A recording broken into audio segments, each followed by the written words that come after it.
samanlaista elämää täällä vietetään kuin siellä isommissakin kaupungeissa lähtökohtaisesti. Minä olen Ville-Maija ja tekninen johtaja Sonkajärven kunnassa ollut nyt kohta 3 vuotta. No, valmistuin 2012 ympäristöinsinööriksi. Sen jälkeen olin joitakin vuosia Helsingissä vesi- ja katuhuoltosuunnittelijana. Tässä Ylä-Savossa tykkää asua ja olin Kiuruvedellä töissä. Ja mukava kuitenkin uralla päästä aina mahdollisesti eteenpäin. Ja tämä oli sitten semmoinen sopiva paikka, mitä oli siinä vaiheessa järkevää hakkaa. Sonkajärven kunnan työyhteisö on mielestäni just semmoinen, että siellä saa olla semmoinen kuin on ja saa tuoda omat mielipiteet esille.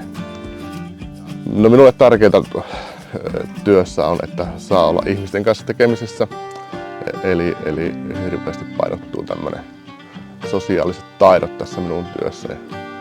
Ja täällä ne sosiaaliset taidot on ainakin riittänyt tässä vaiheessa. Savolaisuus merkitsee minulle semmoista, että on niinku luottamus siihen toiseen ihmiseen. Ja se, mitä toinen ihminen sanoo, niin se pitää paikkansa. Vaikka se savolaisella saattaa kestääkin jonkun aikaa sen sanominen, mutta kyllä minä näen, että savolaisuuteen kuuluu se, että luottaa siihen, mitä toinen ihminen sanoo ja tietää siihen, että on tukea aina saatavilla. Sonkajärven kunnan parhaita piirteitä on kyllä ihmiset, ketä täällä on.